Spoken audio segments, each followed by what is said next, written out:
हबक्कुक chapter 1। भारी वचन जिसको हबक्कुक नबी ने दर्शन में पाया। हे यहोवा, मैं कब तक तेरी दुहाई देता रहूंगा और तू न सुनेगा। मैं कब तक तेरे सम्मुख उपद्रव चिल्लाता रहूंगा। क्या तू उद्धार नहीं करेगा? तू मुझे अनर्थ काम क्यों दिखाता है? और क्या कारण है कि तू उत्पात को देखता ही रहता है? मेरे सामने लूटपाट और उपद्रव होते रहते हैं, और झगड़ा हुआ करता है और वाद विवाद बढ़ता जाता है। इसलिए व्यवस्था ढीली हो गई और न्याय कभी नहीं प्रकट होता। दुष्ट लोग धर्मी को घेर लेते हैं, सो न्याय का खून हो रहा है। अन्य जातियों की ओर चित लगाकर देखो और बहुत ही चकित हो, क्योंकि मैं तुम्हारे ही दिनों में ऐसा काम करने पर हूँ कि जब वह तुमको बताया जाए तो तुम उसकी प्रतीति न करोगे।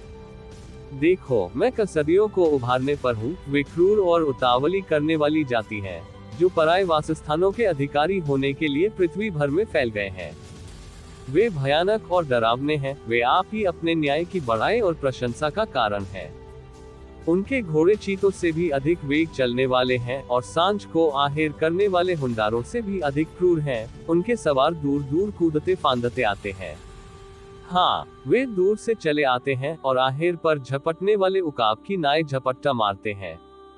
वे सब के सब उपद्रव करने के लिए आते हैं। सामने की ओर मुख किए हुए वे सीधे बढ़े चले जाते हैं, और बंधुओं को बालू के किनकों के समान बटोरते हैं। राजाओं को वे ठट्ठों में उड़ाते और हाकिमों का उपहास करते हैं। वे सब दृढ़ गणों को तुच्छ जानते हैं, क्योंकि वे दमदमा बांधकर उनको जीत लेते हैं। तब वे वायु की नाई चलते और मर्यादा छोड़कर दोषी ठहरते हैं, क्योंकि उनका बल ही उनका देवता है। हे मेरे प्रभु यहोवा, हे मेरे पवित्रा परमेश्वर, क्या तू अनादिकाल से नहीं है? इस कारण हम लोग नहीं मरने के। हे यहोवा, तूने उनको न्याय करने के लिए ठहराया है। हे चट्टान, तूने उलाहना देने के लिए उनको बैठाया है। तेरी आंखें ऐसी शुद्ध हैं कि तू बुराई को देख ही नहीं सकता, और उत्पात को देखकर चुप नहीं रह सकता। फिर तू विश्वासघातियों को क्यों देखता रहता, और जब दुष्ट निर्दोष को निगल जाता है, तब तू क्यों चुप रहता है? तू क्यों मनुष्यों को समुद्र की मछलियों के समान और उन रेंगने वाले जंतुओं के समान बनाता है, जिन पर कोई शासन करने वाला नहीं है? वो उन सब मनुष्यों को बंसी से पकड़कर उठा लेता और जाल में घसीटता और महाजाल में फंसा लेता है। इस कारण वह आनंदित और मगन है। इसीलिए वह अपने जाल के सामने बलि चढ़ाता और अपने महाजाल के आगे धूप जलाता है, क्योंकि इन्हीं के द्वारा उसका भाग पुष्ट होता और उसका भोजन चिकना होता है। परंतु क्या वह जाल को खाली करने और जाति जाति के लोगों को लगातार निर्दयता से घात करने से हाथ न रोकेगा? हबक्कुक चैप्टर 2। मैं अपने पहरे पर खड़ा रहूंगा और गुम्मट पर चढ़कर ठहरा रहूंगा और ताकता रहूंगा कि मुझसे वह क्या कहेगा, और मैं अपने दिए हुए उलाहने के विषय में उत्तर दूं। यहोवा ने मुझसे कहा, दर्शन की बातें लिख दे, वरन पटियाओं पर साफ साफ लिख दे कि दौड़ते हुए भी वे सहज से पढ़ी जाएं। क्योंकि इस दर्शन की बात नियत समय में पूरी होने वाली है, वरन इसके पूरे होने के समय वेग से आता है। इसमें धोखा न होगा। चाहे इसमें विलंब भी हो, तो ये उसकी बात चाहते रहना, क्योंकि वह निश्चय पूरी होगी और उसमें देर न होगी। देख, उसका मन फूला हुआ है, उसका मन सीधा नहीं है, परंतु धर्मी अपने विश्वास के द्वारा जीवित रहेगा। दाखमधु से धोखा होता है, अहंकारी पुरुष घर में नहीं रहता, और उसकी लालसा अधोलोक के समान पूरी नहीं होती, और मृत्यु की नाई उसका पेट नहीं भरता।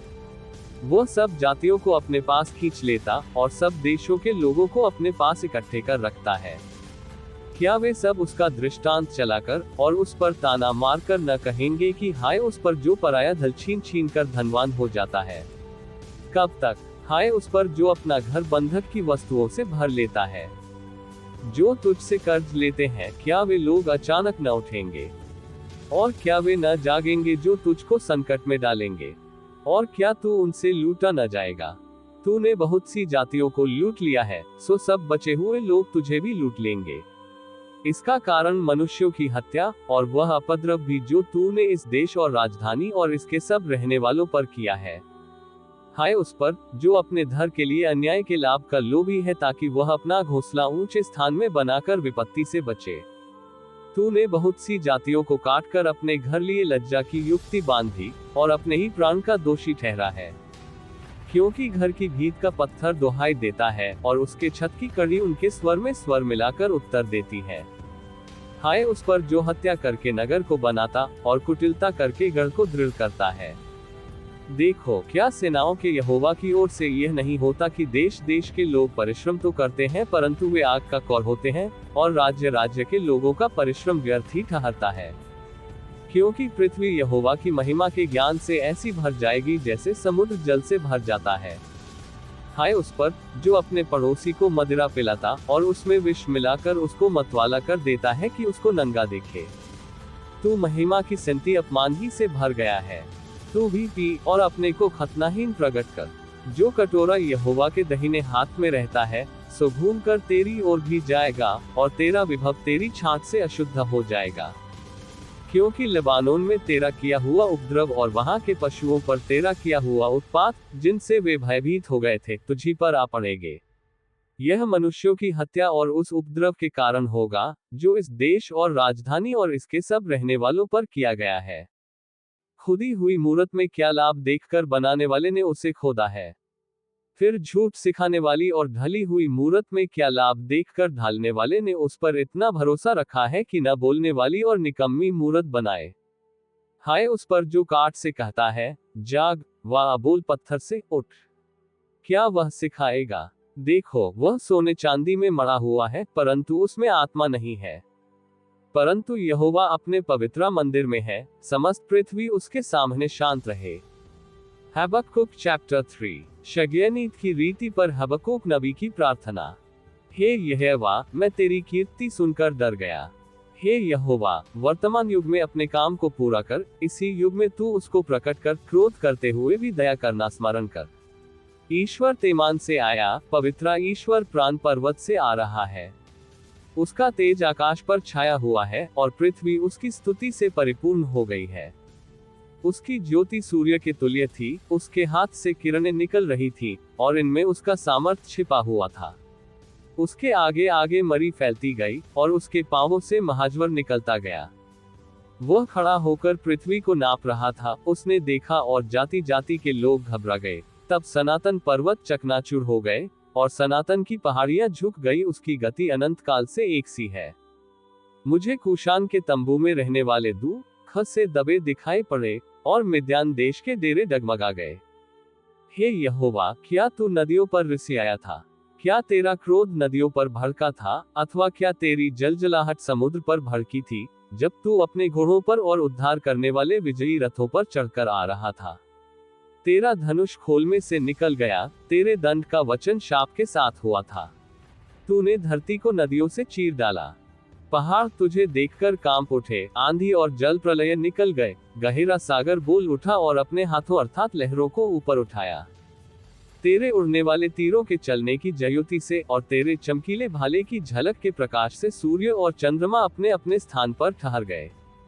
तू क्रोध में आकर पृथ्वी पर चल निकला, तूने जाति जाति को क्रोध से नाश किया।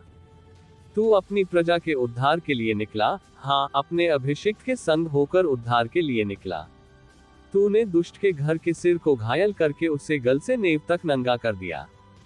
तूने उसके योद्धाओं के सिरों को उसी की बर्छी से छेदा है। वे मुझको तितर बितर करने के लिए बवंडर की आंधी की नाई आए और दीन लोगों को घात लगाकर मार डालने की आशा से आनंदित थे। तू अपने घोड़ों पर सवार होकर समुद्र से, हाँ, जल प्रलय से पार हो गया। ये सब सुनते ही मेरा कलेजा कांप उठा, मेरे ओंठ थरथराने लगे, मेरी हड्डियां सड़ने लगी और मैं खड़े खड़े कांपने लगा। मैं शांति से उस दिन की बाट जोहता रहूंगा जब दल बांधकर प्रजा चढ़ाई करे। क्योंकि चाहे अंजीर के वृक्षों में फूल न लगे और न दाखलताओं में फल लगे, जलपाई के वृक्ष से केवल धोखा पाया जाए और खेतों में अन्न न उपजे, भेड़शालाओं में भेड़ बकरियां न रहें और न थानों में गाय बैल हो, तो भी मैं यहोवा के कारण आनंदित और मगन रहूंगा और अपने उद्धारकर्ता परमेश्वर के द्वारा अति प्रसन्न रहूंगा। यहोवा परमेश्वर मेरा बलमूल है, वह मेरे पांव हरिणों के समान बना देता है, वह मुझको मेरे ऊंचे स्थानों पर चलाता है।